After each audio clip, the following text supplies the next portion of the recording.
नमस्कार शेतकरी मित्रांनो, मी रोहित देवकर मानसी ॲग्रो मनमाडमधून. तर गेल्या 7-8 दिवसापूर्वी झडगणीचं व जोरदार पावसाचं वातावरण होतं. त्या कारणामुळे काय झालं, शेतकऱ्यांनी जे रोप टाकले होतं त्याचं बसण्याचं प्रमाण ज्यांचं उतरत होतं त्याला असं पिवळापणा येत होता. तर त्यासाठी आम्ही एक रूट किंग नावाचं प्रोडक्ट दिलं होतं शेतकऱ्यांना 7-8 दिवसापूर्वी. तर त्यांना ते मारलं तर त्याचा रिझल्ट शेतकऱ्यांना भरपूर आलाय. तर मी आज भडाणे गावामध्ये बनकर भाऊंच्या प्लॉटवर आलोय. ते समक्ष त्यांना आपण विचारू तुम्हाला या रूट किंगचा काय फायदा झाला व काय बाहेर दिसून आलं. तर नमस्कार काका, तर तुमच्या प्लॉटवर आम्ही रूट किंग दिलं होतं, तर तुम्हाला काय फायदा झाला सांगा त्यांना. जे आडवं पडत होतं ते पडत नाही. अजून काय पण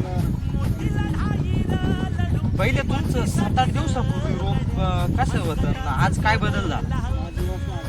आडवं पडत होते काय नाही, बसत होते. फायदा झाला ना आपल्या प्रोडक्टनं. तर तुम्हाला जर तुमचा नंबर द्या, जेणेकरून तुम्हाला जर कोणत्या शेतकऱ्याचा फोन आला तर त्यांना विचारलं या रूट किंगचा रिझल्ट कसा आहे तर तुम्ही सांगू